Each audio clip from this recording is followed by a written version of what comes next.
Hello champions, welcome to Motion Education. तो बच्चों, कैसे हैं आप सब और आप लोग अपनी स्टडीज़ अच्छे से कर रहे हैं या नहीं कर रहे हैं। देखिए, चैप्टर नंबर 3 हमारा फिनिश होने वाला है। आज हमारा लास्ट लेक्चर है। So basically chapter number 3 marking के अकॉर्डिंग हम देखें तो बहुत ही इंपॉर्टेंट चैप्टर है। बहुत ज़्यादा मार्क हम यहाँ से गेन कर सकते हैं, तो आपको इसको बिल्कुल भी लाइटली नहीं लेना है। और उसके बाद मैं बता दूँ, अगर हम करंट सेशन के बारे में बात करें तो करंट सेशन में आपके काफ़ी सारा पार्ट रिमूव हो चुका है। लेकिन इसका मतलब ये नहीं है कि जो रिमूव हुआ था का पार्ट है, जो रिमूव हो गया है, आप उसको स्किप कर दें। आपको वो स्किप बिल्कुल भी नहीं करना है। इस बात का आप बिल्कुल बहुत अच्छे से ध्यान रखिए। ओके, तो आपको चलिए अब सबसे पहले मैं बता देती हूँ कि जो चैप्टर हम पढ़ रहे हैं लीनियर इक्वेशन इन 2 वेरिएबल, इसमें आपको ध्यान क्या क्या रखना है। पहला देखिए, सबसे इंपॉर्टेंट है ग्राफिकल रिप्रेजेंटेशन। हालांकि करंट सेशन के लिए ग्राफिकल रिप्रेजेंटेशन भी हमारे सिलेबस में नहीं है, वो रिमूव हो गया है। लेकिन अब अगर ग्राफिकल मेथड रिमूव हुआ है, लेकिन अगर मान लीजिए वो इक्वेशन है, वो आपके एग्जाम में आ सकती है। अगर हम वर्ड प्रॉब्लम के बारे में बात करें, सेम प्रॉब्लम है लेकिन वो आपके एग्जाम में आ सकती है। ग्राफिकल रिप्रेजेंटेशन की जगह हो सकता है वो सब्स्टिट्यूशन मेथड से आ जाए, या फिर वो एलिमिनेशन मेथड से आ जाए, किसी अदर मेथड से आ सकती है। तो आप जो वर्ड प्रॉब्लम्स हैं, इनको बिल्कुल भी स्किप मत करना, इनको बहुत अच्छे से आप प्रिपेयर कीजिएगा। इससे क्या होगा कि आपके पास अगर वो किसी भी मेथड से क्वेश्चन आ जाएगा तो आप बहुत अच्छे से उसको कर सकते हैं। आगे बात समझ में। नेक्स्ट देखो, जो मैंने टेबल बनवाई थी उसको मैं बार बार इसलिए कहती हूँ क्योंकि वो एक्चुअल में बहुत इंपॉर्टेंट है। पूरे टेबल से आपको पता चल जाएगा कंसिस्टेंसी एंड इनकंसिस्टेंसी का, कि कब सॉल्यूशन नो फाइंड होगा, मतलब कोई सॉल्यूशन फाइंड आउट नहीं होगा, कब वहाँ पर इनफाइनाइट सॉल्यूशन फाइंड आउट होंगे, कब लाइन पैरेलल होती है, कब इंटरसेक्ट करती है एक दूसरे को, तो वो सब आपको बहुत अच्छे से पता चल जाएगा। क्लियर, बढ़े आगे। अब सेकंड आप ध्यान रखिएगा इसके बाद कि elimination method and substitution method ये हमारे सिलेबस में है, ठीक है। तो आप इसे बिल्कुल स्किप ना करना। और इसके अलावा जो भी हमने रिमेनिंग क्वेश्चंस किए थे, देखो क्रॉस मल्टीप्लिकेशन के, अब ऐसा तो है नहीं कि उन्होंने ये कह रखा है कि ये क्वेश्चन ही नहीं आएगा। देखो, बोर्ड एग्जाम्स हैं, कुछ भी क्वेश्चन में आ सकता है। तो आप जो भी हमारा क्वेश्चन पार्ट है, अगर क्रॉस मल्टीप्लिकेशन के बारे में बात करूँ तो आप उस क्वेश्चन को बहुत अच्छे से पढ़िए। वर्ड प्रॉब्लम वाले जो क्वेश्चन है आप उन्हें बहुत अच्छे से पढ़िए। उसके बाद आप उसका सॉल्यूशन सब्स्टिट्यूशन मेथड से कर दीजिए, या फिर किसी एलिमिनेशन मेथड से आप उसको सॉल्व कर दीजिए, ताकि हमारे पास क्या है, एक तरह से वैरायटी हो जाए, हमारी प्रैक्टिस भी बहुत अच्छी हो जाए। क्लियर। अब आज हम पढ़ने जा रहे हैं एक्सरसाइज 3.6 जो है, तो मतलब इक्वेशन रिड्यूसिबल फॉर्म में आपको कन्वर्ट करनी है। तो देखिए, equation reducible to a pair of linear equation in 2 variable. Equation आपको इस तरह से मिलेगी कि आप नॉर्मल वे में उसे सॉल्व नहीं कर पाएंगे, लेकिन आपको उसे रिड्यूस करना है लीनियर इक्वेशन की फॉर्म में। तो उसको कैसे करेंगे, आइए देखते हैं।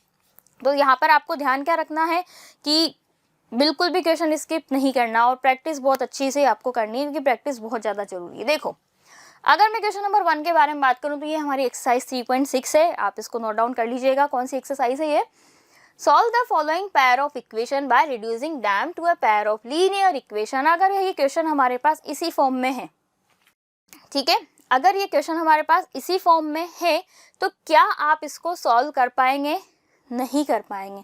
कैसे? आप अगर इनका एलसीएम लेते हैं तो एक्स वाई और एक्स प्लस वाई की फॉर्म में एक आपके पास इक्वेशन बन जाएगी। फिर ये लीनियर इक्वेशन भी नहीं रहेगी, पता है आपको। फिर ये क्या बन जाएगी, अगर मान लीजिए मैं इसी इक्वेशन को सॉल्व करती हूँ, देखो ये लिखा मैंने 1/2x plus 1/3y is equal to 2। दोनों का एलसीएम लिया तो ये कितना हो गया, 6xy। यहाँ पर कितना बन जाएगा, 3y plus 2x is equal to 2। तो इक्वेशन बन जाएगी 2x plus 3y is equal to 12xy। ये आपके पास इक्वेशन फॉर्म हो जाएगी।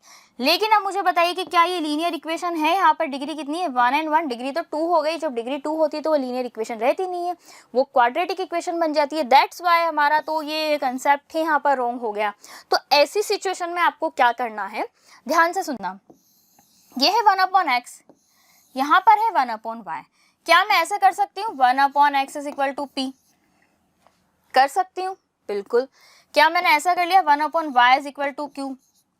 अब हो सकता है कि ये डाउट है, मैम 1/x क्यों लिया, 1/2x ले लेते ना, क्या प्रॉब्लम है, हमारा काम और आसान हो जाता है। लेकिन ध्यान से देखो, अदर इक्वेशन को देखो, अदर इक्वेशन में क्या लिखा है, 1/3x। तो क्या आप इसको एक अलग से कोई वेरिएबल मान अज्यूम करते? ऐसा हमें नहीं करना है। दैट्स वाई मैंने ओनली जो वेरिएबल पार्ट है उसे अज्यूम किया है, कॉन्स्टेंट पार्ट को मैंने यहाँ पर नहीं लिया है। तो 1/x को आपने p ले लिया, 1/y को q ले लिया। जैसे आप वैल्यू पुट करेंगे तो आपकी इक्वेशन p एंड q की फॉर्म में यहाँ पर रिप्रेजेंट हो जाएगी। क्लियर?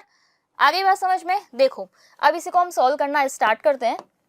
कैसे आपको सॉल्व करना है? सबसे पहले देखो हमने लिखा लेट, यानी कि let 1/x is equal to p and 1/y is equal to q। 1/x की वैल्यू p ले ली। अब जरूरी नहीं है आप p एंड q लें, आप u एंड y भी ले सकते हैं, आप कैपिटल x कैपिटल y भी ले सकते हैं। फिर आपकी जो न्यू इक्वेशन फॉर्म होगी वो उन्हीं वेरिएबल की फॉर्म में आपके पास मिल जाएगी। ओके, तो हमने यहाँ पर अज्यूम कर लिया। Then above equations will be, तो ये दोनों इक्वेशन क्या बन जाएगी? ध्यान से देखना, p/2 plus q/3 is equal to 2 बनेगा या नहीं बनेगा? ये बन गई हमारे पास। 1/x की जगह मैंने p ले लिया, 1/y की जगह हमने यहाँ पर q ले लिया, इज इक्वल टू 2 हो गया। ठीक है, नेक्स्ट देखो सेकंड इक्वेशन आपके पास क्या बन जाएगी। उससे पहले इसको थोड़ा सा मॉडिफाई भी कर लेते हैं। मॉडिफाई हमने किया 2 एंड 3 है, एलसीएम ले लिया, एलसीएम लेने के बाद 6 आता है। तो या फिर अब ये मेथड लगाओ, नहीं तो याद कीजिए मैंने सब्स्टिट्यूशन मेथड में एक क्वेश्चन कराया था, आई थिंक फर्स्ट क्वेश्चन ही था वो। उसमें हमने क्या किया था, पूरी इक्वेशन को 6 से मल्टीप्लाई कर दिया था। जैसे आप इसे भी 6 से अगर मल्टीप्लाई करेंगे, मान लीजिए यहाँ पे आपने 6 से मल्टीप्लाई किया, 2 से कट हो जाएगा 3 टाइम, इधर भी हमने 6 से मल्टीप्लाई कर दिया। अब जो काम एलएचएस में होगा वो आरएचएस में भी होगा। ऐसा नहीं कि आपने एलएचएस में मल्टीप्लाई कर दिया, आरएचएस में मल्टीप्लाई नहीं किया, तो भी क्वेश्चन हमारे पास रॉन्ग हो जाएगा। किया हमने 2 से डिवाइड हो जाएगा 3 टाइम, 3 से ये कट हो जाएगा 2 टाइम, तो 3p plus 2q is equal to 6 2 से 12। ओके, क्यों किया हमने ऐसा? इसका आंसर है आपके पास। याद करो मैंने आपको एक बात बताई थी कि कभी भी अगर आपके पास इक्वेशन में डिनोमिनेटर में कोई टर्म है, मीन फ्रैक्शन की फॉर्म में है, तो आपकी रिस्पॉन्सिबिलिटी ये है कि आप उस डिनोमिनेटर की टर्म को वहां से हटा दें, उसको वहां से रिमूव कर दें। कैसे हटा सकते हैं? इरेज करके? नहीं, इरेज नहीं करना है आपको। वहां पर क्या करना है, उस टर्म को उसके एलसीएम से या मल्टीप्लाई कर दीजिए, या किसी अदर नंबर से आप मल्टीप्लाई कर दीजिए कि हाँ मैंने इसको मल्टीप्लाई किया तो ये सॉल्व हो जाएगा। ठीक है, अब बात करें, इसको हमने इक्वेशन नंबर 1 अज्यूम कर लिया। बात करें नेक्स्ट इक्वेशन के बारे में, तो p/3 प्लस q/2 ये बन गई। देखो p/3 plus q/2 is equal to 13/6। फिर से पूरी इक्वेशन को मैं 6 से मल्टीप्लाई कर दूं, कर सकती हूँ या नहीं कर सकती? देखो कर सकते हैं। ये इधर भी मैंने 6 से मल्टीप्लाई कर दिया, इधर भी मैंने 6 से मल्टीप्लाई कर दिया। 3 से कट हो जाएगा 2 टाइम, तो ये बन जाएगा 2p plus 3q is equal to 6 से 6 कैंसिल, तो ये क्या बन गया? 13 बन गया। ओके, अब जरूरी नहीं कि आप ये स्टेप वहां पर शो करें एग्जामिनर को कि नहीं हमने इस तरह से किया, ऐसी कोई नीड नहीं है, कोई रिक्वायरमेंट नहीं है। आप डायरेक्ट भी लिख सकते हैं, ये सिर्फ आपको समझाने के लिए एज ए रफ वर्क हम कह सकते हैं। किया तो ये दोनों इक्वेशन बन गई 1 एंड 2। अब हमारा काम है कि आप इक्वेशन 1 एंड 2 को सॉल्व करें। सॉल्व करने के बाद आप इसको p एंड q की वैल्यू यहाँ से फाइंड आउट करें। तो चलिए हम 1 एंड 2 को सॉल्व कैसे करें? Any idea? Cross multiplication apply करें, कर सकते हैं, या फिर इससे अच्छा मैं एलिमिनेशन मेथड अप्लाई करूं, वो ज़्यादा अच्छा रहता है। एलिमिनेशन में क्या होता है, किसी भी एक वेरिएबल का कोफिशिएंट आपको सेम बनाना है। मान लो आप p का कोफिशिएंट सेम बनाना की कोशिश करते हैं, तो p को 3 है, किससे मल्टीप्लाई करूँ? 2 से मल्टीप्लाई कर दूँ, 2 को 3 से मल्टीप्लाई कर दूँ तो 6p हो जाएगा, वेरिएबल सेम हो जाएंगे। तो इसको आप चाहे तो कॉलम फॉर्म में भी लिख सकते हैं, या फिर डायरेक्ट इक्वेशन की फॉर्म में। मैंने प्रीवियस लेक्चर में भी आपको बताया था, आप चाहे तो डायरेक्ट इक्वेशन फॉर्म में भी लिख सकते हैं। कैसे लिखेंगे? देखो यहाँ पर इसको हम ऐसे लिख देंगे, now equation 1 multiply 2 minus equation 2 multiply 3, दोनों को आपस में मल्टीप्लाई करके हमने सब्ट्रैक्ट कर दिया है। ओके, बढ़े आगे। अब आगे देखो, आगे हमें क्या करना है। इसके बाद हमने इसको जैसे यहाँ पे सब्ट्रैक्ट किया, तो देखो सबसे पहले तो ये आ गई LHS। ठीक है, 6p यहाँ पे ये हमारे पास इक्वेशन बन गई थी, इसको मल्टीप्लाई किया 6p प्लस 4q, क्योंकि हमने इसे 2 से मल्टीप्लाई किया। यहाँ पर देखो माइनस 6p 9q। ठीक है, RHS के बारे में बात करें तो यहाँ पर कितना हो जाएगा, 12 2 24 एंड 13 को 3 से मल्टीप्लाई किया 39। ये इक्वेशन हमारे पास फॉर्म हो चुकी है। आगे देखो, आगे हमें यहाँ पर क्या करना है, वापस से वही, उसको अगर मैं रिड्यूस करूँ 6p से 6p कैंसिल हो जाएगा जब मैं ब्रैकेट्स ओपन करूंगी। तो एक स्टेप आप देखिएगा, यहाँ पे बनेगा 4q minus 9p। So 4q minus 9p is equal to minus 5p, and यहाँ पर बन जाएगा नेगेटिव 15 माइनस 15 मेरे पास फॉर्म हो जाएगा। देखो क्या यहाँ नेगेटिव साइन से नेगेटिव कट हो जाएगा, 5 से कट हो जाएगा 15, 3 टाइम, तो Q की वैल्यू मेरे पास कितनी आ जाएगी 3, Q is equal to 3। Q आ गया, आप Q की वैल्यू में किसी भी इक्वेशन में पुट कर दूं, चाहे 1 में चाहे 2 में, जिसमें भी हमारी इच्छा हो। तो देखो हम यहाँ पर इक्वेशन 1 में पुट करते हैं, ठीक है। जैसे आपने इक्वेशन 1 में पुट की तो यहाँ पर वैल्यूज आ जाएगी उसकी। इक्वेशन 1 क्या थी, 3p + 2q is equal to 12। Value put करने के बाद देखो ये आ गया 3, अब ये बन जाएगा 6 को मैं ट्रांसपोज करूंगी तो ये क्या बन जाएगा 3p इज इक्वल टू 6 हो जाएगा, और इससे हमारे पास कंक्लूजन निकल जाएगा p इज इक्वल टू 2। तो यहाँ पर q एंड p दोनों की वैल्यू आपको फाइंड आउट हो चुकी है। अब आपको आगे क्या करना है, ध्यान से सुनना। हमने क्या अज्यूम किया था, that 1/x is equal to p, हमने लिया था 1/x is equal to p। अगर मैं यहाँ से x की वैल्यू फाइंड आउट करना चाहूँ तो मैं मल्टीप्लाई कर दूं, इसको इधर मल्टीप्लाई कर दिया तो इसको मैं ऐसे लिख सकती हूँ 1 × xp, अब p को इधर ट्रांसपोज कर देंगे तो 1/p is equal to x। Basically ये होगा या नहीं होगा, होगा। तो मीन p की जो वैल्यू आई है उसका अगर मैं रिवर्स कर दूं, उसको 1/p में कन्वर्ट कर दूं तो वो x की वैल्यू बनेगी या नहीं बनेगी मेरे पास, बिल्कुल बन जाएगी। तो आपको ये भी अच्छे से ध्यान रखना है कि हमारे पास एक कंडीशन ये भी बन जाती है कि क्यों हम वैल्यू इस तरह से लिखते हैं। तो यहाँ से मेरे पास x की वैल्यू बन जाएगी 1/2 एंड y की वैल्यू बन जाएगी 1/3। जो भी p की वैल्यू उसको आप रिवर्स कर दो, उल्टा कर दो, रेसिप्रोकल कर दो, उसको फ्लिप कर दो। ओके, बढ़े आगे। तो ये तो था हमारा क्वेश्चन नंबर फर्स्ट का भी फर्स्ट क्वेश्चन। अब इसके आगे देखते हैं हम, इसमें बहुत सारे पार्ट हैं, करने सभी आपको ही हैं, प्रैक्टिस आप ही को करनी है। ऑफ कोर्स जितनी ज़्यादा प्रैक्टिस करोगे उतने ज़्यादा आप मैथ्स में परफेक्ट हो जाएंगे। नेक्स्ट क्वेश्चन देखिए, 2/√x + 3/√y, यानी कि रूट में नंबर हमें गिवन है, तो हम क्या अज्यूम करेंगे, let 1/√x is equal to p, ठीक है। Similarly 1/√y is equal to q। हमने p और q ले लिया, आपको u भी पसंद है वो ले लो, या आपको कैपिटल XY लेना है वो ले लो, हम वो भी अभी लेंगे कुछ नेक्स्ट क्वेश्चन में। हमने अज्यूम कर लिया। अब ये 1/x की जगह 2 आ जाएगा तो इक्वेशन देखो मेरी 2p बनेगी कि नहीं बनेगी, बन जाएगी। तो यहाँ पे बन जाएगा 2p + 3q is equal to 2, ये बन गई इक्वेशन नंबर 1। सिमिलरली यहाँ क्या बन जाएगा 4p - 9q - 1, ये बन गई इक्वेशन नंबर 2। अब आपके पास वापस से वही काफी सारे ऑप्शन है सॉल्व करने के। चाहे तो आप क्रॉस मल्टीप्लिकेशन अप्लाई करें। क्रॉस मल्टीप्लिकेशन कैसे करेंगे वो हमने बहुत अच्छे से सीखा है पहले LHS से, इसको RHS में लेकर आइए। LHS हमें 0 चाहिए, p लिखेंगे, p के नीचे फिर वो p के कोफिशिएंट के अलावा जो कोफिशिएंट रिमेनिंग होंगे वो हम मेंशन कर देंगे। या फिर उससे ईजी हमारे पास रहता है कि देखो छोटी जब भी वैल्यूज हैं, ज़्यादा बड़ी अगर वैल्यू नहीं है तो आप एलिमिनेशन मेथड अप्लाई कीजिए, बेस्ट मेरे अकॉर्डिंग तो वही रहता है। लेकिन कभी कभी ऐसी सिचुएशन आ जाती है, मान लीजिए यहाँ पे 21p है, यहाँ पर अगर मैं लिख दूँ 41 लिख दूँ, तो दोनों को सेम बनाना मेरे लिए सेम बन जाएगा, लेकिन मेरी जो वैल्यूज है न्यूमेरिकल वैल्यू बहुत ज़्यादा इंक्रीज हो जाएंगी, तो वो मुझे यहाँ पर नहीं करना है। ओके, बढ़े आगे। अब हम क्या करते हैं यहाँ पे कि और क्या आइडिया लगाएं, तो देखो बहुत सारे ऑप्शन है। अगर आप p के कोफिशिएंट को इक्वल बनाएंगे तो इस पूरे को 2 से मल्टीप्लाई कर दीजिए। आप चाहते हैं कि नहीं p को उससे तो मल्टीप्लाई नहीं करना, तो आप एक और वर्क कर सकते हैं। ये जो पूरी इक्वेशन है इस इक्वेशन को आप 3 से मल्टीप्लाई कर दीजिए। 3 से मल्टीप्लाई किया तो क्या बन जाएगा 3 3 9, 9 से 9 ये क्या हो जाएगा कैंसिल हो जाएगा। तो क्या बन जाएगा हमारे पास इक्वेशन 1 × 3 प्लस इक्वेशन 2 किया। तो देखो जैसे आप मल्टीप्लाई करोगे तो यहाँ पर क्या बन जाएगा 6p और ये कितना बन जाएगा प्लस 9q प्लस ऐड कर रहे हैं हम तो ये तो सेम ही है 4p - 9q, 3 2 6 -1। अब ये -1 क्यों किया, क्योंकि ऑलरेडी नेगेटिव का साइन है और हम तो ऐड कर रहे हैं, तो ये हमारी मिस्टेक नहीं है। 9q से 9q कैंसिल, 6 + 4 कितना होता है 10p is equal to 5, which is implies that p की वैल्यू कितनी आ जाएगी बच्चों 1/2 आएगी या नहीं आएगी, आएगी। सो p इज इक्वल टू 1/2, ये हमारे पास p की वैल्यू फाइंड आउट हो गई है। p मिल गया, p से आप क्यों निकाल सकते हैं, इजी है, किसी भी इक्वेशन में पुट कर दो। मान लो मैं इक्वेशन 1 में पुट कर देती हूँ, तो देखो 1 क्या थी 2, p की वैल्यू थी 1/2। अब यहाँ क्या आ जाएगा plus 3q is equal to 2, ठीक है। 2 से 2 कैंसिल, 1 को मैं ट्रांसपोज कर दूं तो 3q इज इक्वल टू क्या बन जाएगा, देखो 2 से 2 कैंसिल 1 हो गया, 1 को ट्रांसपोज किया 2 - 1 इज इक्वल टू 1। तो यहाँ से मेरे पास q की वैल्यू क्या आ जाएगी 1/3। p और q की वैल्यू आइडेंटिफाई हो गई। अब ध्यान से सुनना, यहाँ पर बहुत आपको ध्यान देने की नीड है। हमें गिवन है दैट 1/x, इसको हम थोड़ा सा डिफरेंट लिखेंगे। हमें गिवन है that 1/x root x is equal to P.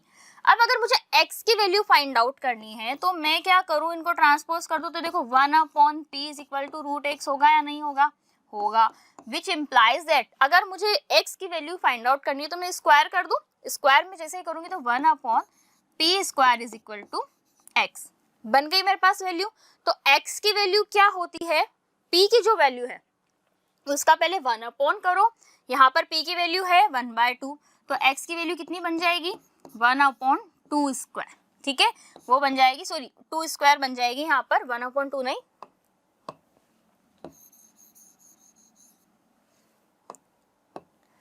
ठीक है, 1/2, तो x की वैल्यू क्या बन जाएगी 2 स्क्वायर, इट्स मीन x की वैल्यू तो हो जाएगी 4। तो सिमिलरली y की वैल्यू हमें कितनी बन जाएगी यहाँ से, क्योंकि y क्या है q है, तो y की वैल्यू बन जाएगी 3 स्क्वायर इज इक्वल टू 9। तो ये हमारे पास दोनों की वैल्यू फाइंड आउट हो चुकी है। क्लियर, तो देखो क्या आंसर आया, x is equal to 4 and y is equal to 9। Clear, बढ़े आगे। ठीक है, क्या किया हमने, पहले उनको अज्यूम किया जो भी हमारे लिए कॉम्प्लिकेशन क्रिएट हो रही थी। अब कि हमें कैसे पता चलेगा कि किस क्वेश्चन में हमें इनको रिड्यूसिबल फॉर्म में कन्वर्ट करना है, एग्जामिनर तो नहीं कहेगा, तो ये आपको पता होना चाहिए कि अब इसको हमें सॉल्व करना हमारे लिए कॉम्प्लिकेशन है, तो हम वहाँ पर उसको रिड्यूसिबल फॉर्म में कन्वर्ट कर देते हैं। नेक्स्ट बढ़े, नेक्स्ट क्वेश्चन देखना, क्वेश्चन नंबर इसका फर्स्ट का ही थर्ड पार्ट है। अब ये तो बहुत ईजी है या नहीं है। आप यहाँ पर क्या कीजिए, मान लीजिए let 1/x is equal to capital X ले लीजिए, ठीक है, हर जगह हम कुछ और लेते हो कैपिटल X ले लो, या कैपिटल X अच्छा नहीं लग रहा है कि नहीं हमें तो P लेना है तो आप P भी ले सकते हैं, जो भी आपकी चॉइस है आप उसको वो अज्यूम कर लीजिए। किया, तो इक्वेशन क्या बन जाएगी, देखो बच्चों ध्यान से देखिएगा, 4p plus 3y is equal to 14 which is equation number 1। Similarly यहाँ क्या हो जाएगा, 3p minus 4y is equal to 23, ये बन गई इक्वेशन नंबर सेकंड।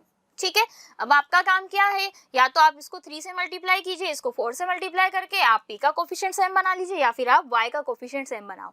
अब आपकी इक्वेशन p एंड y की फॉर्म में बन गई, किसकी फॉर्म में बन गई, p एंड y की फॉर्म में। तो जो भी आपके पास वैल्यू आएगी p की, आप उसको क्या करो, उसको रिवर्स कर दो, उसका रेसिप्रोकल कर दो, और आपके पास x की वैल्यू फाइंड आउट हो जाएगी।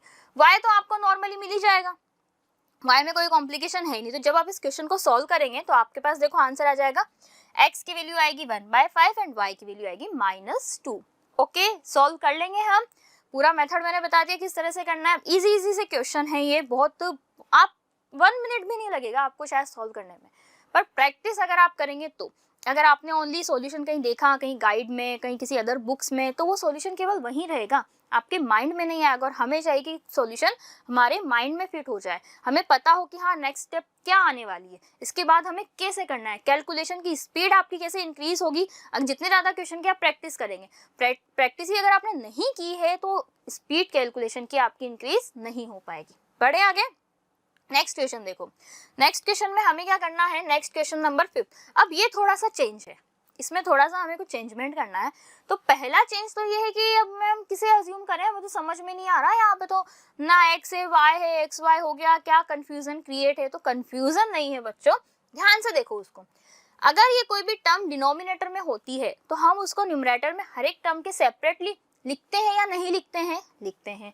तो इसको मैं ऐसे लिख सकती हूँ, 7x/xy माइनस 2y/xy। ठीक है, लिख दिया मैंने, देखो ये y है, ठीक है,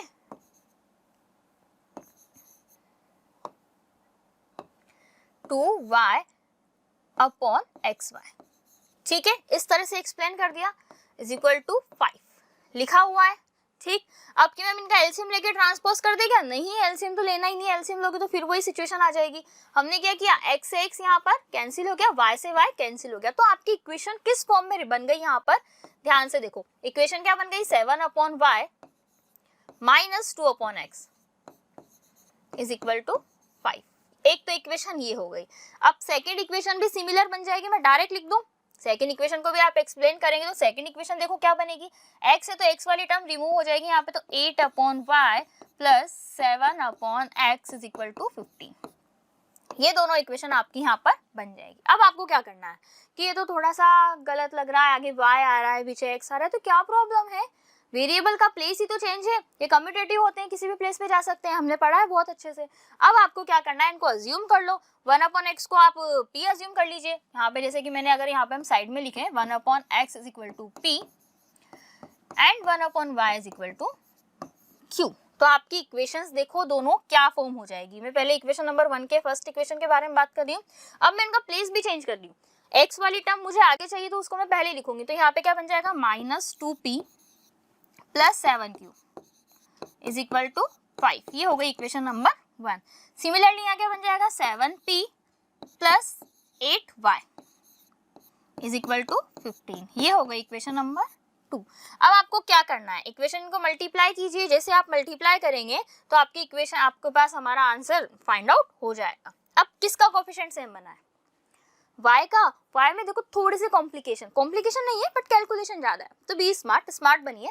या तो आप इसको 8 से मल्टीप्लाई करेंगे या फिर आप इस इक्वेशन को 7 से मल्टीप्लाई करेंगे, तो इससे अच्छा है कि आप p का कोफिशिएंट सेम बना लो ना। यहाँ पर देखो ओनली 7 से करना है, इसको 2 से मल्टीप्लाई करना है और करके दोनों को ऐड कर दो। जैसे ऐड किया तो p वाली टर्म कैंसिल हो जाएगी, q की वैल्यू हमारे पास फाइंड आउट हो जाएगी। ठीक है, देखो जैसे आप इसको मल्टीप्लाई करोगे, मैं कॉलम मेथड कॉलम फॉर्म में लिख रही हूँ, तो आप ध्यान रखना 2 को मल्टीप्लाई किया तो कितना बन जाएगा -14p प्लस 7 को 7 से किया तो 49q और यहाँ बन जाएगा 35। अब मैंने नहीं लिखा, एक्सप्लेन करके नहीं लिखा क्योंकि वो बहुत बार कर चुके हैं, हम डायरेक्ट क्वेश्चन करेंगे। यहाँ पर नेक्स्ट देखो 7 है, 7 को 2 से मल्टीप्लाई करेंगे, कितना बन जाएगा 14p। यहाँ पे देखो 8 2 जा 16, 16q इज इक्वल टू 15। ठीक है, 15 नहीं, यहाँ पर कितना हो जाएगा, देखो 15 को भी हमने किससे मल्टीप्लाई किया, 2 से मल्टीप्लाई किया, तो ये कितना बन जाएगा 30, 15 2 जा 30। अब आप दोनों को ऐड कर लो, ऐड करेंगे क्योंकि देखो अपोजिट साइन है तो हम ऐड करते हैं, p से p गायब कैंसिल, इन दोनों को ऐड करो, कितना बनेगा देखो 65 हुआ या नहीं हुआ, 9 6 एंड 15 5 1 कैरी, तो ये बन जाएगा 65q इज इक्वल टू 65। तो यहाँ से q की वैल्यू क्या फाइंड आउट होगी, क्या आप मुझे बता सकते हैं। देखो q इज इक्वल टू 1 होगा या नहीं होगा, होगा, तो q is equal to 1। q 1 है तो इस इक्वेशन में वैल्यू पुट कर दें। अब 1 में करो 2 में करो, आपकी चॉइस है, इसमें कोई बाउंडेशन नहीं है कि नहीं 1 में ही करनी है 2 में ही करनी है, अपनी मर्जी है, आप जिस इक्वेशन में पुट करना चाहें। 1 में मैंने पुट किया q इज इक्वल टू 1, तो इक्वेशन 1 में देखो -2p प्लस 7, 1 था तो इसको हमने नहीं लिखा इज इक्वल टू 5, तो यहाँ से क्या बन जाएगा -2p इज इक्वल टू 5 - 7, क्योंकि ट्रांसपोज करेंगे then positive side convert into negative sign, so यहाँ पर क्या बन जाएगा -2p इज इक्वल टू -2, तो हमारे पास कंक्लूजन निकलेगा p इज इक्वल टू 1। देखो q की वैल्यू भी 1, p की वैल्यू भी 1, तो हम यहाँ से क्या हमारा कंक्लूजन निकला, अब मुझे आप देख के बताइए। ठीक है, x और y की वैल्यू क्या होगी, x कितना होता है 1/p, अगर मैं यहाँ से सॉल्व करूँ तो कितना बन जाएगा 1, भाई 1/1 तो 1 ही होता है, y कितना बन जाएगा 1/q which is also equal to 1, 1/q भी 1 ही होता है, तो x एंड y की वैल्यू हमारे पास यहाँ पर 1 1 फाइंड आउट हो गई है। ये हो गया आपका आंसर। अब ध्यान रखना बच्चे मिस्टेक कहाँ करते हैं, हमारी गलती हम ये करते हैं कि यहाँ तक आप p एंड q की वैल्यू तो निकाल लेंगे लेकिन आप x और y की वैल्यू नहीं फाइंड आउट करते हैं। कभी कभी होता है ज़्यादा खुशी हो जाती है, भूल जाते हैं, राइट क्वेश्चन को भी हम रॉन्ग करके आते हैं। इजी क्वेश्चन जो हमें आते हैं, हमने प्रैक्टिस कर रखी है, इवन ऐसे क्वेश्चन जो आपने हो सकता है क्लास में आपके बहुत सारे फ्रेंड्स को एक्सप्लेन किए, बहुत सारे बच्चों को समझाए होंगे, उनमें हम मिस्टेक करके आते हैं। हमें फिर घर आके देखते हैं कि अरे ये हमने मिस्टेक कर दी, यहाँ पर गलती हो गई, फिर हमें बहुत रिग्रेट होता है। फिर कोई कोई को तो फर्क नहीं पड़ता, क्योंकि तो घर पे आने के बाद अपनी बुक्स को ऐसे रख देते हैं कि नहीं अब उनकी तरफ देखना ही नहीं है, नहीं उनकी तरफ देखेंगे तो बहुत बड़ा क्राइम हो जाएगा। और बहुत सारे स्टूडेंट ऐसे होते हैं घर आने के बाद उनको ना 1-2 आवर का एनालिसिस करेंगे कि नहीं कौन सा क्वेश्चन था, लगे रहेंगे कि यार ये क्वेश्चन वहाँ से आया, इसका आंसर तो ये होना चाहिए था, ओ गॉड मैंने ये कर दिया। फिर उसकी टेंशन में वो नेक्स्ट पेपर जो होता है तो उसको बिगाड़ देते हैं। ऐसा नहीं करना है, जैसा गया देखो पेपर चला गया, इतना सा ध्यान रखो। आपको पता होगा, इतना तो हमें पता आइडिया लग ही जाता है कि कितने क्वेश्चन हमें एक्यूरेट आते थे, कितने में हमने थोड़ा सा इसको कहते हैं ना कुछ तुक्का लगा दिया हमने, नॉर्मल लैंग्वेज में अगर मैं आपसे कहूँ तो। बट जो भी पेपर देकर आप आने के बाद उसकी बुक्स को एक्चुअल में साइड में रख देना चाहिए कि हाँ अब आपका काम खत्म, अब हम दूसरी बुक्स उठाएंगे, दूसरी बुक उठा के उस पेपर की प्रिपरेशन करो। ऐसा मत करना कि उस पर एनालिसिस कर रहे हैं, नहीं ये क्वेश्चन यहाँ से था, ये क्वेश्चन वहाँ से था, आंसर आप वो कर रहे हैं। हाँ, ज़्यादा से ज़्यादा आप आंसर की देख सकते हैं, जैसे पेपर सॉल्यूशन होता है ना, तो आप एक बार देख लीजिए, पेपर सॉल्यूशन मिले आपको, आप आराम से वहाँ देखिए। पेपर सॉल्यूशन देखने के बाद आपको थोड़ा सा एनालिसिस हो जाएगा कि हाँ यार इतने क्वेश्चन तो हमारे सही है, कॉन्फिडेंस आ जाएगा। लेकिन उसमें कॉन्फिडेंस डेवलप करना है। अगर कोई क्वेश्चन आपने रॉन्ग कर दिया तो ऐसा नहीं कि उसको लेकर आप बहुत दुखी होते रहे कि नहीं यार ये क्वेश्चन रॉन्ग हो गया, ऐसा नहीं करना है। ठीक है, हो गया क्वेश्चन। नेक्स्ट देखो, नेक्स्ट क्वेश्चन भी क्या है, बहुत इजी है, क्वेश्चन नंबर 6। अब यहाँ पे भी आप कर सकते हैं कि नहीं कर सकते, क्या करेंगे, देखो इक्वेशन हमारे पास है 6x + 3y = 6xy। अगर मैं पूरे इक्वेशन में x y से डिवाइड कर दूं, क्यों कर दूं, मेरी मर्जी करनी है। देखो इक्वेशन को हमने डिवाइड किया x y से, तो यहाँ पर भी हो जाएगा एक्स वाई। अब ध्यान से सुनना, एक्स वाई से एक्स वाई कैंसिल, इस वाई से ये वाई कैंसिल, इस एक्स से ये एक्स कैंसिल, तो इक्वेशन बन जाएगी 6/y + 3/x = 6। ये बन गई आपकी एक इक्वेशन। सेकंड, सिमिलरली देखो अगर मैं इस इक्वेशन को भी वापस से एक्स वाई से डिवाइड कर दूं, क्यों डिवाइड किया, कहाँ से ये आइडिया आया, ध्यान से सुनना। हमें पता है कि जो भी कांस्टेंट टर्म होती है उसका कोई भी कोफिशिएंट नहीं होता, मतलब उसके पास कोई वेरिएबल नहीं होता, ओनली वो कांस्टेंट होती है। वो कुछ भी उसका हम कोफिशिएंट कह सकते हैं, या उसका कोफिशिएंट 1 भी हम बोल सकते हैं कि 1 मल्टीप्लाई में। बट यहाँ पे तो एक्स वाई आ रहा है, तो पहला काम तो मेरा है कि मैं एक्स वाई को यहाँ से हटाऊं किसी ना किसी तरह से। तो कैसे हटाने का सबसे बेस्ट तरीका है, पूरी इक्वेशन में आप डिवाइड कर दो। फुल इक्वेशन में अगर आप डिवाइड कर दोगे तो आपका काम इजीली हो जाएगा। ठीक है, अब इसी तरह से इस इक्वेशन के साथ देखिए क्या बनेगा, 2x + 5xy, डिवाइड कर दो वापस से xy के साथ, xy से xy कैंसिल, y से y कैंसिल और x से x कैंसिल, तो इक्वेशन क्या बन जाएगी, 2/y + 4/x = 5। वापस से अज्यूम कर लेंगे 1/x को p नहीं लेना, u लेना है तो वो ले लो। 1/x को आपने मान लीजिए u अज्यूम कर लिया, 1/y को आपने v अज्यूम कर लिया। बट ऐसे ध्यान रखना थोड़ा सिक्वेंसली थोड़ा अच्छा लगे, ऐसा नहीं एक को u ले रहे हो और एक को z ले लिया, या एक को a ले लिया और एक को z ले लिया, ऐसा नहीं करना, थोड़ा सा सिक्वेंसली लगे ताकि हाँ हमें लगे कि हाँ कुछ तो हमने अच्छे से अज्यूम किया है। बस ये लेके आप यहाँ वैल्यू पुट कर देंगे तो इक्वेशन क्या बन जाएगी, देखो इसको मैं रीअरेंज भी कर रही हूँ, x वाली टर्म है ना तो उसको मैं आगे लेकर आ रही हूँ, क्योंकि बेसिकली हम यही करते हैं। तो यहाँ पे बन जाएगा 3u + 6v = 6। एक इक्वेशन तो ये फॉर्म हो गई। सिमिलरली देखो 4u, ठीक है, अब देखो 4 है u है, तो ऐसा मत बना ना 4 लगे 44 लगे, खुद ही कंफ्यूज हो जाओ कि 4u लिखा था 44 लिखा था, ऐसे नहीं, u को थोड़ा सही सही बनाना है। फिर बन जाएगा 2v = 5। ये हो गई इक्वेशन नंबर सेकंड। अब कैसे सॉल्व करोगे, ये पूरी इक्वेशन है, इसको 3 से मल्टीप्लाई कर दें, इस इक्वेशन को 3 से मल्टीप्लाई करके आपस में सबट्रैक्ट कर दें।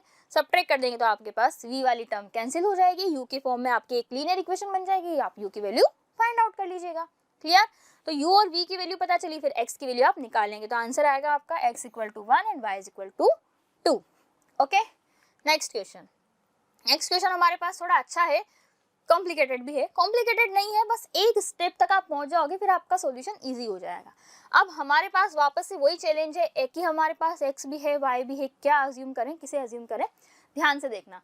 अब अगर मैं 1/3 x + y, इसे मैं p अज्यूम कर लेती हूँ, एंड 1/3x - y को मैंने क्या अज्यूम कर लिया, q अज्यूम कर लिया। कि क्यों अज्यूम किया, मैंने q अज्यूम किया, क्यों किया, ध्यान से देखो, यहाँ पर भी 3x - y है, यहाँ भी 3x - y है, यहाँ भी 3x + y है, यहाँ भी 3x + y है, कि ये 2 ने क्या बिगाड़ दिया, इन्होंने मेरा कुछ नहीं बिगाड़ा।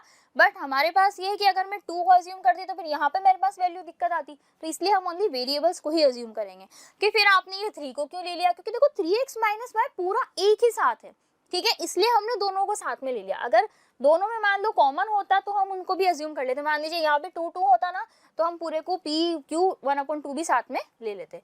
अब इक्वेशन क्या बन जाएगी यहाँ पर, ध्यान से देखना, p + q = 3/4।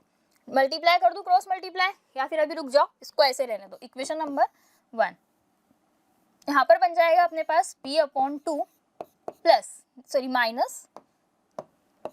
माइनस 1/2 था, तो इसका मतलब बन जाएगा q/2,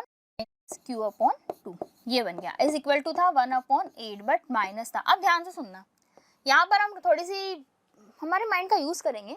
अब यहाँ पे q है या 1/2 है, तो क्या मैं इस पूरी इक्वेशन को 2 से मल्टीप्लाई कर दूं? मल्टीप्लाई करूंगी तो बेनिफिट होगा ना, यहाँ से डिनोमिनेटर से 2 यहाँ से रिमूव हो जाएगा। ठीक है, कर देते हैं। पूरी को कर दिया मैंने, देखो 2 से मल्टीप्लाई। मल्टीप्लाई क्या है, इस 2 से ये 2 कैंसिल, 2 से 2 कैंसिल, तो क्या इक्वेशन बन जाएगी p माइनस क्यू। ध्यान से देखना, p minus q is equal to, अब यहाँ पे क्या बनेगा, -1/4। तो ये बन गई इक्वेशन नंबर 2, बन गई। अब क्या मैं इन दोनों इक्वेशन को ऐड कर दूं? ऐड करूंगी, क्या बेनिफिट होगा, q से q कैंसिल हो जाएगा। मैम सब्ट्रैक्ट क्यों नहीं किया, कर सकते थे, कोई प्रॉब्लम नहीं है मुझे। आपके पास p सब्ट्रैक्ट हो जाता, q की फॉर्म में इक्वेशन आ जाती, आपकी चॉइस है। हमें थोड़ा ऐड करना इजी लगता है तो हमने ऐड कर दिया। देखो जैसे मैं इनको ऐड करूंगी तो क्या बन जाएगा मेरे पास, p प्लस q, इस तरह से बनेगी equation, p minus q is equal to, देखो मैंने क्या लिखा, p plus q plus p minus q is equal to 3/4। Minus की हम तो ऐड कर रहे थे, माइनस कहाँ से आ गया, उसका नेगेटिव साइन है, मैंने कुछ भी नहीं लिखा है यहाँ पर एक्स्ट्रा। ठीक है, उसी का नेगेटिव साइन है तो हमें उसकी बात तो माननी पड़ेगी। यहाँ पे q से q कैंसिल, तो क्या बन जाएगा, देखो ये इक्वेशन क्या बनी हमारे पास, 2p इज इक्वल टू 3/4 है, -1/4 है, तो ये 2/4 बन जाएगा। 2/4 मीन 1/2 हो जाएगा। तो यहाँ से p की वैल्यू कितनी आ जाएगी, p is equal to 1/4। p की वैल्यू आ गई, मिल गई p की वैल्यू। अब p से आप q फाइंड आउट कर सकते हैं, क्यों कर सकते हैं, कर सकते हैं क्योंकि हमें पता है मेथड। हमने ये देखो यहाँ पर क्या किया, दोनों का एलसीएम लिया तो 3 - 1 2/4 बनेगा। 2/4 की वैल्यू होती है 1/2। ठीक है, बेसिक सा नॉर्मल सा सब्ट्रैक्शन है। 2 को ट्रांसपोज करके 1/4 हो गया। अब ये वैल्यू कहाँ पुट करें, 1 में पुट कर देती हूँ मैं, दो ठीक है 1 में पुट कर देते हैं। कौन सी इक्वेशन में पुट करी, इक्वेशन 1। क्या वैल्यू मिलेगी, देखो ये हमारे पास p की वैल्यू थी, यहाँ पर हमने लिख दिया 1/4 plus q is equal to 3/4। Transpose कर दें, q इज इक्वल टू क्या बन जाएगा, 3/4 माइनस 1/4, तो which is implies that q is equal to, q की वैल्यू क्या बन गई, देखो 3 - 1 2/4, तो 2/4 का मतलब क्या होता है 1/2, q की वैल्यू बन गई। अब यहाँ पर हमारा काम खत्म नहीं हुआ है, हमारे पास एक और टास्क आ चुका है। क्या नया टास्क है, ध्यान से सुनना। मैंने कहा था 1/3x plus y is equal to p है, ये मैंने कहा था। चलो मैं यहाँ पर वैल्यू लिखती हूँ, 1/3x plus y is equal to p। p कितना है 1/4, क्रॉस मल्टीप्लाई कर दूँ क्या बन जाएगा, 4 is equal to 3x plus y. ये बन गई आपके पास न्यू इक्वेशन, जिसे आपको सॉल्व करना है। ठीक है, नई इक्वेशन बन गई x y की टर्म में। सिमिलरली देखो q की वैल्यू किसके इक्वल है, 1/2, तो मैंने लिखा है 1/3x minus y is equal to 1/2। ठीक है, क्रॉस मल्टीप्लाई कर दें, 2 is equal to 3x minus y, तो ये बन गई इक्वेशन नंबर, यहाँ 3rd थी तो इक्वेशन नंबर 4 बन गई। अब आपको सॉल्व करना है, कैसे सॉल्व करोगे, दोनों को ऐड कर दें। ऐड करने से काम हो जाएगा क्या, बिल्कुल होगा। जैसे आप दोनों को ऐड करेंगे तो देखो y से y कैंसिल हो जाएगा, 4 + 2 कितना होता है 6 इज इक्वल टू 3x, और 3x कितना हो जाएगा 6x, तो यहाँ से x की वैल्यू कितनी मिल जाएगी मुझे 1। x की वैल्यू 1 फाइंड आउट हो गई, तो y की वैल्यू नहीं निकाल सकते क्या, निकालो। y की वैल्यू कहीं भी पुट कर दो, यहाँ पे जैसे आपने पुट करी 3x, ट्रांसपोज करेंगे तभी y की वैल्यू भी कितनी आ जाएगी 1। तो कंक्लूजन ये निकला है कि एक ही इक्वेशन में हमारे पास 2 टाइम हमें सॉल्व करने को मिल गया। एक बार तो पहले रिड्यूसिबल फॉर्म में से कन्वर्ट किया, फिर दोबारा एक इक्वेशन बन गई, वहां से हमारे पास वैल्यू आ गई। तो x एंड y की वैल्यू क्या हो गई 1 1 हो गई। आज बहुत सारे क्वेश्चन के आंसर हमारे 1 1 ही आ रहे हैं। नेक्स्ट देखो, अब इसके बाद आपको ध्यान रखना है, यहाँ पर मैं एक बहुत इंपॉर्टेंट बात बताने जा रही हूँ। अच्छा क्वेश्चन है, हालांकि ये पार्ट हमारे सिलेबस में नहीं है, लेकिन अगर आप इसका क्वेश्चन देखेंगे तो आप अगर सैंपल पेपर अगर आपने सोल्व किए तो वहां पर भी इस टाइप के क्वेश्चन फॉर्म हुए हैं। ठीक है, और बन सकता है यहाँ पर स्पीड का बहुत अच्छा क्वेश्चन। तो पहले बार आपको ध्यान रखना है अपस्ट्रीम एंड डाउनस्ट्रीम का मीन क्या होता है। अपस्ट्रीम एंड डाउनस्ट्रीम का मीन, ऐसा क्वेश्चन एग्जाम्पल का आया था, बोट वाला एक क्वेश्चन था जो सैंपल पेपर में था, अपन ने सॉल्व भी किया था। एक क्वेश्चन था वो कार वाला, ए एंड डी वाला, डिस्टेंस थी 100, और एक और क्वेश्चन था, तो इसे स्किप मत करना। आप देखो ये पार्ट नहीं है सिलेबस में, लेकिन आया कि नहीं आया क्वेश्चन, और वही बोर्ड एग्जाम में भी आ सकता है, तो इसका आपको ध्यान रखना है। अपस्ट्रीम का मतलब क्या होता है, बेसिकली देखो मान लीजिए कि वाटर वेव है, इस डायरेक्शन में जा रही है। ठीक है, अब इसके अपोजिट डायरेक्शन में कोई भी ऑब्जेक्ट आ रहा है, वाटर इस डायरेक्शन में है, ऑब्जेक्ट अपोजिट डायरेक्शन में है, दोनों की डायरेक्शन अपोजिट हो गई, तो इसी को कहते हैं अपस्ट्रीम। क्या कहा जाता है, अपस्ट्रीम, जब दोनों अपोजिट डायरेक्शन में हो। अब अगर मान लीजिए वाटर भी इसी वे में है और कोई ऑब्जेक्ट भी इसी वे में जा रहा है, तो वो दोनों सेम हो गए, उसको कहेंगे हम डाउनस्ट्रीम। ठीक है, upstream mean opposite. So definition क्या होती है इसकी, if the object is flowing in the opposite direction of the stream, stream मतलब जो वेव है आपकी, वेव तो मान लो इधर जा रही है और ऑब्जेक्ट उधर से आ रहा है, तो वो हो गया अपस्ट्रीम। और in this case the net speed of the object is called upstream speed. इस कंडीशन में जो नेट स्पीड होती है उसी को अपस्ट्रीम स्पीड कहा जाता है।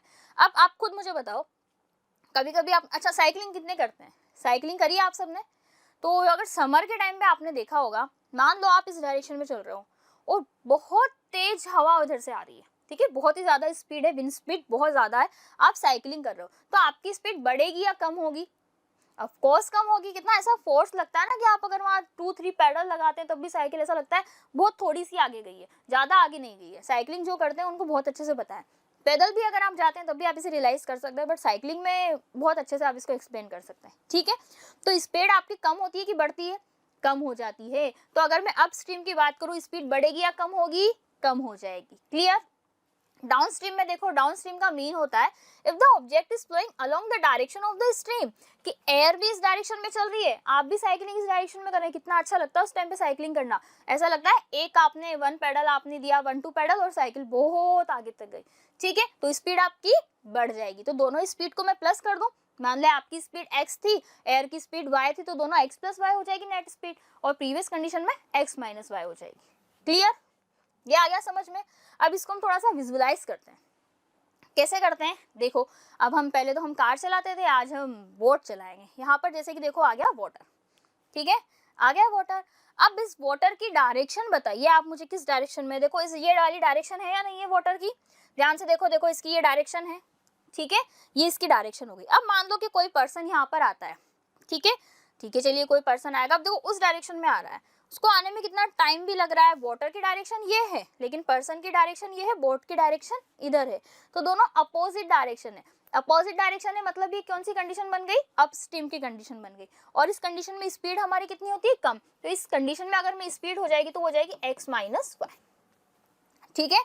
ये आ गई समझ में कि इधर वाटर इधर आ रहा है लेकिन आप उधर जा रहे हैं, तो आपकी स्पीड भी कम होगी, और उसे क्या कहा जाएगा? उसे कहा जाएगा अपस्ट्रीम। और अपस्ट्रीम की जो स्पीड होती है उसे अपस्ट्रीम स्पीड कह देंगे। अब मान लीजिए कोई और पर्सन है जो उधर से आ रहा है, देखो कितना जल्दी, अरे बहुत तेजी से ये निकल गया, देखो फटाफट जैसे फ्लो के साथ साथ इतना जल्दी उसने वो डिस्टेंस को यहाँ से कवर कर लिया। तो अब ये क्या होता है? इसका मीन है डाउन स्ट्रीम की दोनों सेम डायरेक्शन में जा रहे हैं, सेम डायरेक्शन में जाएंगे, स्पीड क्या हो जाएगी? ऐड हो जाएगी, x + y। Okay, same direction में गए, स्पीड बढ़ भी गई। अभी हमने देखा था कितनी जल्दी फटाफट फटाफट यहाँ से उसने रिवर क्रॉस कर ली, रिवर या जो भी हम इसको माने वो हमने यहाँ पर क्रॉस कर लिया। अब ये तो बोट के लिए था। अगर कोई अदर ऑब्जेक्ट हो, मान लो कोई स्विमर है, स्विमिंग कर रहे हैं, जैसे कि नेक्स्ट क्वेश्चन हमारा वही है, एक गर्ल है रितु, उससे रिलेटेड क्वेश्चन है। तो उसमें क्या है, जैसे कि उसकी अगर स्पीड आप देखेंगे तो वो अपस्ट्रीम भी दी गई है, डाउन स्ट्रीम भी दी गई है। तो अपस्ट्रीम का मतलब कि उधर से तो आ रही है हमारे पास वेव, स्ट्रीम की डायरेक्शन है, और इधर से क्या कर रही है? वो स्विमिंग कर रही है। अपोजिट हो गया, अपोजिट मतलब अपस्ट्रीम हो गया। और अगर मैं डाउन स्ट्रीम की बात करूँ तो उधर से भी जा रही है, और ये आपकी ये रितु भी यहाँ पर स्विमिंग कर रही है। क्लियर? करे क्वेश्चन? क्वेश्चन बड़ा अच्छा है। और ये बोट वाला क्वेश्चन जो आपने देखा था, ये ऋतु वाला क्वेश्चन भी अगर हम देखें, इसमें आपको रिड्यूसिबल फॉर्म यूज नहीं करनी है, रिड्यूसिबल फॉर्म का कोई काम नहीं है, तो क्वेश्चन हमारे एग्जाम में आ सकता है, तो इस क्वेश्चन को स्किप नहीं करना। भले ही एक एक्सरसाइज 3.6 का क्वेश्चन है, और 3.6 अगर हम देखें सिलेबस में नहीं है, लेकिन अब CBSE है, बोर्ड एग्जाम से, बोर्ड एग्जाम में कहीं से भी क्वेश्चन आ सकता है। हमने लिखा, हमें क्वेश्चन मिला, Ritu can draw downstream 20 kilometre in 2 hours. देखो 2 घंटे में वो 20 किलोमीटर जा रही है, और वहीं अपस्ट्रीम उसको क्या लग रहा है? 4 किलोमीटर जाने में भी 2 घंटे लग रहे हैं। अंतर समझ में आया? डिफरेंस मिला?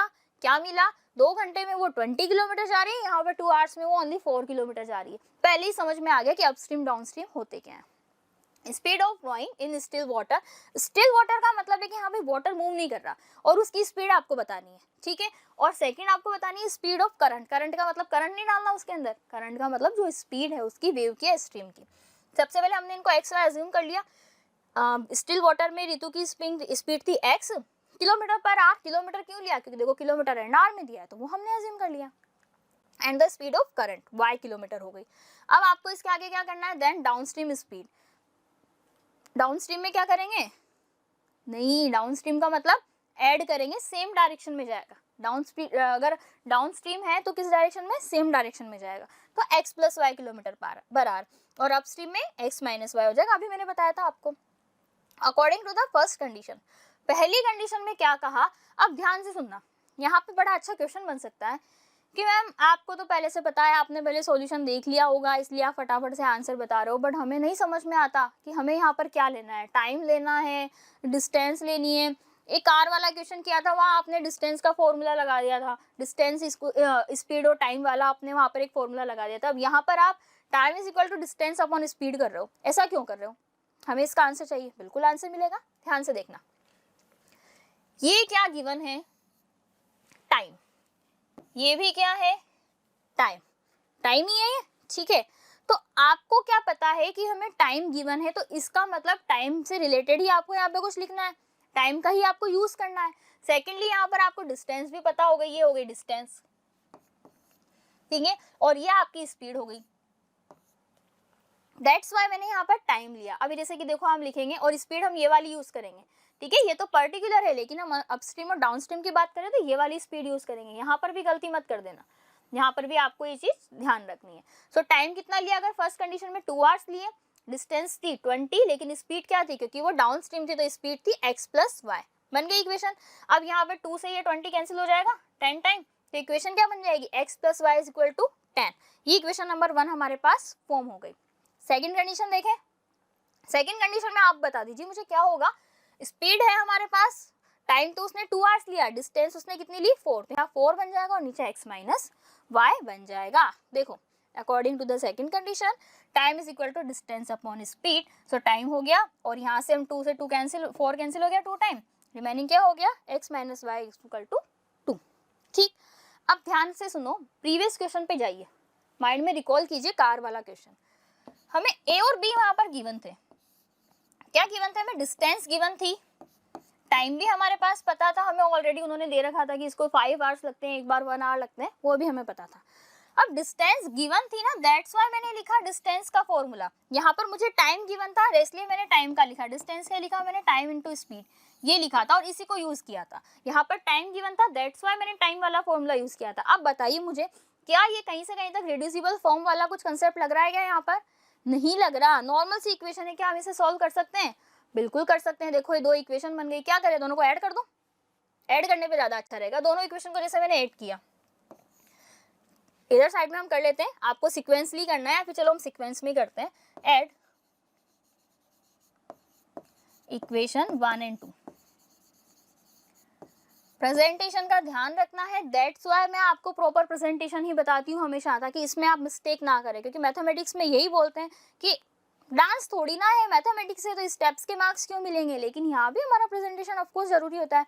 ऐसे थोड़ी पूरी कैलकुलेशन आपने रफली के लिए डायरेक्ट आंसर लिख दिया कि ये लो हमने तो आंसर लिख दिया, स्टेप के थोड़ी मार्क्स होते हैं, ऐसा नहीं है, स्टेप्स के भी मार्किंग होती है, ठीक है। एक्स प्लस वाई था, आपने जैसे इनको ऐड करेंगे तो आप किसी भी फॉर्म में लिख सकते हैं, ऐसे लिख दिया जैसे कि मैंने is equal to 10 x minus y is equal to 2, ठीक है। y से y cancel, 2x is equal to कितना बन गया हमारे पास, 10 प्लस 2 12, सो x की वैल्यू कितनी आ गई 6, तो x तो हो गया 6 किलोमीटर पर आवर। सो यहाँ से मैं y की वैल्यू फाइंड आउट कर सकती हूँ, कहीं से भी कर लो, इसमें कर लो, देखो x प्लस वाई 10 है तो y की वैल्यू कितनी आ जाएगी 4, क्लियर, x और y मिल गया, बस आंसर मिल गया। तो क्या हो गया, speed of the rowing in still water is 6 kilometre per hour, और स्पीड ऑफ करंट, क्योंकि करंट को हमने क्या माना था, करंट को ही हमने y माना था और इसको हमने x अज्यूम किया था इजी क्वेश्चन। बढ़े आगे, नेक्स्ट देखो, नेक्स्ट क्वेश्चन और भी बहुत अच्छा है। नेक्स्ट क्वेश्चन क्या है, वर्क पे डिपेंडेंट क्वेश्चन है। हाँ, इस क्वेश्चन के लिए मैं कह सकती हूँ कि करंट सेशन के लिए ये क्वेश्चन हमारा उतना इंपॉर्टेंट नहीं है, इसके लिए बिल्कुल मैं कहूँगी क्योंकि ये रिड्यूसिबल फॉर्म का क्वेश्चन है। तो बट आपको अगर सीखना है, कोई पर्सन ऐसा है जो कि सीखना चाहता है, समझना चाहता है, तो उसके लिए हमने आपको ये क्वेश्चन यहाँ पर सॉल्व करके बताया। 2 वुमेन है 5 मैन है। अच्छा आप मुझे बताओ कि मैं हूँ या फिर आप ही कोई एक पर्सन है, मान लीजिए आप ही हैं, ठीक है, खुद को अज्यूम कीजिए। आप कोई वर्क को करने में 10 डे लगाते हैं, कितने डेज आपने लगाया, 10 डेज। कोई भी एक वर्क था, मान लो आप एक सिंगल पर्सन हो, अगर मैं आपसे पूछूं कि बताओ 1 डे में आपने कितना वर्क किया, तो आप एवरेज ही फाइंड आउट करेंगे, तो आप क्या कहेंगे, 1 डे का वर्क 1/10, यानी कि जो वर्क था 1/10 हुआ। अब अगर ये तो 1 डे का है, 10 डे का निकालूंगी तो देखो पूरा वर्क मेरा कंप्लीट हो गया कि नहीं हो गया, हो गया। बस यही आपको यहाँ पर ध्यान रखना है, वर्क से रिलेटेड क्वेश्चन में यही आपकी बात इंपॉर्टेंट होती है कि अगर 1 डे का आपको निकालना है तो उसको 1 में हम कर देते हैं। खुद पे अज्यूम करके चला कीजिए, बहुत ईजी क्वेश्चन आपको समझ में आ जाएंगे। देखो हमने लिखा let 1 women finish the work in x day. एक औरत है या 1 वुमेन है, वो x डे में उस पूरे वर्क को फिनिश करती है, पूरे को। हमें क्या बताना है कि एक ही इंसान है, वो पूरा उस वर्क को कितने डे में फिनिश करता है, ठीक है। और 1 मैन उस वर्क को फिनिश करता है y डेज में, ठीक है। अकॉर्डिंग टू द क्वेश्चन, या हम दूसरी बात पर चलते हैं। Work of 1 women in 1 day, ये आ गया ना, जैसे कि आप उस वर्क को 10 डे में फिनिश कर रहे थे, 1 डे में आपने कितना किया 1/10। इस पूरे वर्क को आप x डे में फिनिश कर रहे हो तो 1 डे का वर्क कितना आ गया, ध्यान रखना 1 डे का वर्क पूछ रही हूँ मैं यहाँ से, 1/x। और work of 1 man is equal to 1/y, ठीक है। देखो क्वेश्चन बहुत अच्छा है, यहाँ से आप बहुत कुछ सीख सकते हैं। और वर्क डन वाले जो क्वेश्चंस होते हैं वो आगे भी आपके एग्जाम में बहुत ज़्यादा होते हैं। आप अगर किसी कम्पिटिटिव एग्जाम की प्रिपरेशन भी करेंगे, वहाँ पर भी इसी टाइप के क्वेश्चन आते हैं। तो इनको एक तरह से बेसिक है ये, तो बेसिक को अच्छा स्ट्रॉन्ग कीजिएगा ताकि आगे आपको प्रॉब्लम ना आए। हो गया। अब ध्यान से सुने, फर्स्ट कंडीशन हम देखते हैं। अकॉर्डिंग टू फर्स्ट कंडीशन, पहली कंडीशन में कहा है कि वो कितने डे में वर्क कंप्लीट होता है, 4 डे में, ठीक है। लेकिन हम देखो क्या निकाल रहे हैं, 1 डे के बारे में बात कर रहे हैं। और कितनी वुमेन है, 2 वुमेन है। कितनी है, 2 है। और यहाँ पर हम 1 डे के बारे में बात करें, देखो 2/x आएगा कि नहीं आएगा, plus 5/y is equal to 1/4 की 1/4 क्यों आया, क्योंकि हम एक दिन के काम के लिए बात कर रहे हैं कि एक दिन में ये इंसान कितना काम करेगा। दोनों ने मिलकर 4 डे में वो वर्क कर दिया, लेकिन अगर दोनों के मिलकर हम 1 डे की उनकी कैपेसिटी फाइंड आउट करें तो वो क्या हो जाएगी, 4 हो जाएगी। कैपेसिटी के बारे में बात कर रहे हैं। हो गया, यहाँ पर इक्वेशन बन गई। नेक्स्ट सेकंड इक्वेशन देखो हमारे पास क्या बन जाएगी, 3 डे का था, ठीक है। यहाँ पे लिखा हुआ है कि 3 डेज में 3 जो हमारे पास लेडीज थी और मेन भी हमारे पास 6 थे, उन्होंने ये वर्क कंप्लीट किया 1/3 में। क्लियर। इसको आगे सॉल्व कर सकते हैं क्या, सिंप्लीफाई कर सकते हैं, कर सकते हैं। देखो 1/x को आप यहाँ तो x अज्यूम कर लो, p अज्यूम कर लो, कुछ भी। हमने जैसे कैपिटल x y ले लिया, बहुत देर से x p क्यों चल रहा था तो हमने x y लिख लिया। क्या इक्वेशन बन जाएगी, 2x + 5y, ये बन गई। 2x + 5y is equal to 1/4। 4 को मैं क्रॉस मल्टीप्लाई कर दूं क्योंकि डिनोमिनेटर में बड़ा अजीब लग रहा है, 8x + 20y हो गया। नेक्स्ट इक्वेशन देखो क्या बनेगी, इससे देखिए ये इक्वेशन हो गई, इसमें भी वापस से आप मल्टीप्लाई कर देंगे, 3 को इधर मल्टीप्लाई किया तो क्या बन गया, 9x + 18y is equal to 1 हो गया, ठीक है। बढ़े आगे, आगे देखते हैं। अब सॉल्व करना है हमें कि क्या एलिमिनेशन मेथड लगाए, सब्स्टिट्यूशन लगा दो, बहुत देर से एलिमिनेशन कर रहे हैं। अब यहाँ पे एलिमिनेशन मेथड लगाओगे तो थोड़े से कॉम्प्लिकेशंस क्रिएट होते हैं। कैसे, या तो आप दोनों का कॉमन फैक्टर निकालो कि 18 और 20 का कॉमन फैक्टर क्या है, इनका एलसीएम क्या है, फिर आप एलसीएम में बनाओ, या सब्स्टिट्यूशन लगा दो, काम खत्म। सब्स्टिट्यूशन मेथड से देखो यहाँ से अगर मैं x की वैल्यू निकालूं 1 - 20y अपॉन 8 और इस इक्वेशन में पुट कर देते हैं तो क्या बन जाएगी, 9 1 - 20y upon 8 plus 18y is equal to 1, ठीक है। मल्टीप्लाई करके सॉल्व कर सकते हैं। 9/8 माइनस 9 2 ज़र 18, 180/8 और y बन जाएगा, प्लस करके 18y चल ही रहा है। अब 8 को आप ट्रांसपोज कर दीजिए, ट्रांसपोज करके आप y की वैल्यू यहाँ से फाइंड आउट कर सकते हैं, ठीक है। y की वैल्यू आ गई तो x की वैल्यू निकालना कौन सी बड़ी बात है। तो y और x की आ जाएगी तो फिर 1/x के अपन निकाल लेंगे। y और x की वैल्यू निकाल के आंसर नहीं रिमेनिंग करना है, 1/x की भी वैल्यू निकालनी है। तो जब आप वैल्यू निकालेंगे तो टाइम टेकन 1 वुमेन आएगा 18 डेज और ये आ जाएगा 36 डेज। तो यहाँ से अगर मैं आइडिया लगाऊं कि y की वैल्यू कितनी हो जाएगी तो कैपिटल Y हो जाएगा 1/36 और कैपिटल X हो जाएगा हमारे पास 1/18। सॉल्व कर लीजिएगा, बहुत ईजी आंसर, ठीक है। नेक्स्ट देखो, नेक्स्ट क्वेश्चन में क्या है, लास्ट क्वेश्चन है हमारा आज का इस लेक्चर का, इस चैप्टर का। आज हमारे इस चैप्टर का समापन हो जाएगा। अब हम नया चैप्टर पढ़ेंगे, क्वाड्रेटिक इक्वेशन, ठीक है। अब उसमें भी बहुत सारा पार्ट रिमूव है, लेकिन आपको वो तो आपको आना जरूरी है।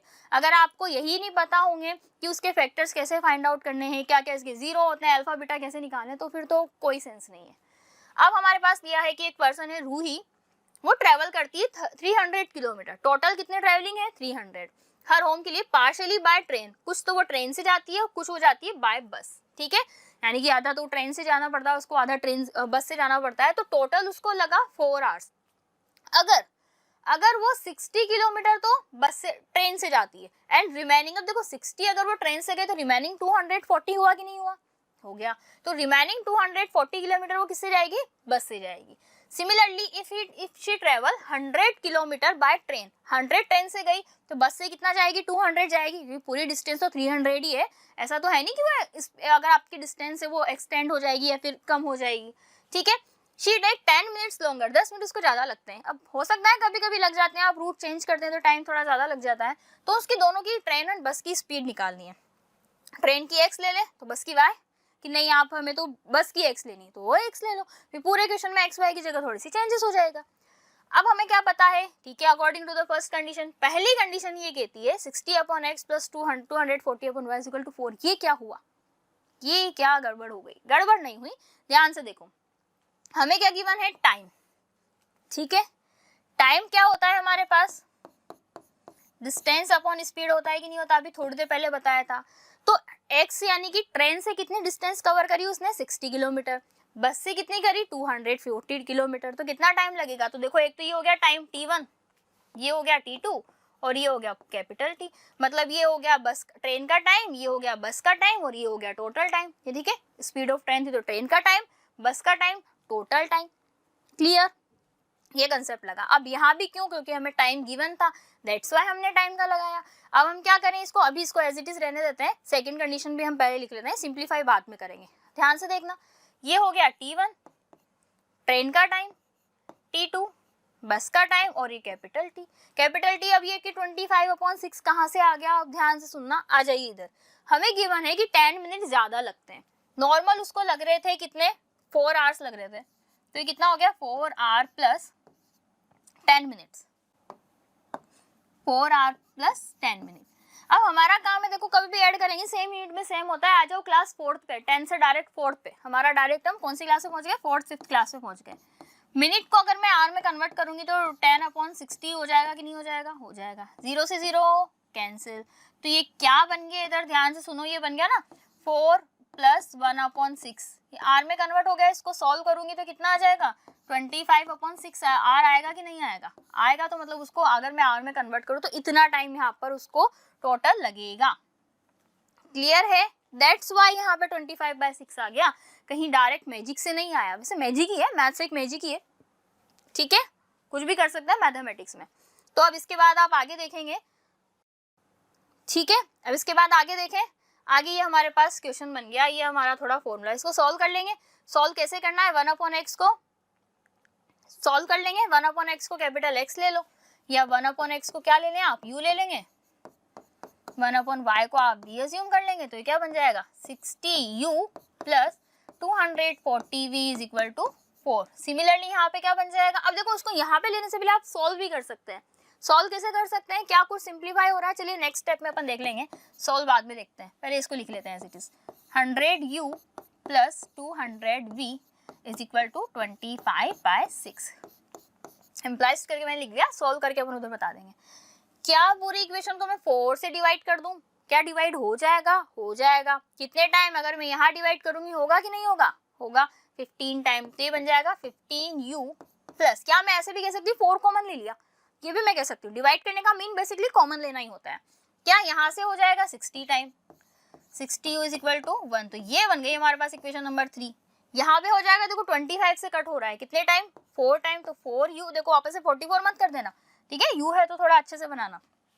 फिर इसके बाद देखो v है, कितने time, 8 time, 8v is equal to 1/6, ये बन गई इक्वेशन 4, ठीक है। अब इसको वापस से 1/6 है तो आप चाहे तो 6 को ट्रांसपोज कर लीजिए, तो आपके पास आंसर आ जाएगा, ठीक है। फिर वैल्यू पुट करके आप x एंड y की, u एंड v की वैल्यू आप यहाँ से फाइंड आउट कर लेंगे। u भी पता चला तो x भी मिल जाएगा, x v की वैल्यू देखो क्या आती है, की स्पीड आ जाएगी 60 किलोमीटर और बस की स्पीड आ जाएगी 80 किलोमीटर पर आवर, ठीक है। देखो दोनों को हमने थोड़ा चेंज लिखा है ताकि आप ना कंफ्यूजन ना हो, ट्रेन की 60 है और हमारे बस की कितनी है 80, थोड़ा सा वैसी हो गया बट कोई ना, आंसर आपका ये आ जाएगा जब आप इसको सॉल्व करेंगे। ओके बच्चों, तो आज फाइनली बहुत लॉन्ग लेक्चर्स के बाद हमने टोटल 6 लेक्चर लिए हैं, आज हमारा ये चैप्टर कंप्लीट होता है। अगर आपने पूरे लेक्चर्स अच्छे से देखे हैं तो इस चैप्टर के आप कोई भी क्वेश्चन अगर आपके एग्जाम में आ जाए आप इजीली सॉल्व कर लेंगे, बिल्कुल आपको कंफ्यूजन भी नहीं होगा, आप एक बार भी नहीं अटकेंगे अगर आपने ऑनेस्टी से, क्योंकि आपकी ऑनेस्टी आप ही जानते हैं आपने कितनी ईमानदारी से स्टडी की है, अगर आप वैसे पढ़ेंगे तो बहुत अच्छे से आपका पूरा चैप्टर कवर हो गया होगा। ओके स्टूडेंट, तो आपको होमवर्क स्लाइड जो है हमारे मोशन लर्निंग ऐप पर मिल जाएगी, जिसका लिंक आपको डिस्क्रिप्शन बॉक्स में मिल जाएगा। वहां से आप उसे डाउनलोड कर सकते हैं और डिस्क्रिप्शन बॉक्स में आपको और भी इससे रिलेटेड जितनी भी इंफॉर्मेशन है वो सभी आपको मिल जाएंगी। अच्छे से आप लेक्चर देखिएगा, अदर सब्जेक्ट की भी आप प्रिपेयर कीजिएगा। मैं ये नहीं कहूँगी कि ओनली मैथमेटिक्स ही पढ़नी है आपको, मैथ्स के अलावा और भी बहुत सारे इंपॉर्टेंट सब्जेक्ट होते हैं, केमिस्ट्री, फिजिक्स, इंग्लिश, हिंदी, इनको हम स्किप नहीं कर सकते। तो बहुत जल्दी आपकी वो भी क्लासेस स्टार्ट होने वाली हैं, ठीक है। हिंदी की हमारे ऑलरेडी आपकी अभ्यास बीच में क्लासेस चल रही हैं। SST भी आपको पढ़ना है, क्योंकि SST ऐसा सब्जेक्ट है जिसमें मार्क्स ना बहुत कम आ सकते हैं अगर आप अच्छे से नहीं पढ़ो तो, ठीक है। ओके बच्चों, तो मिलेंगे अपन नेक्स्ट लेक्चर में। अब तब तक आप अच्छे से प्रैक्टिस कीजिएगा। Okay, thank you so much students.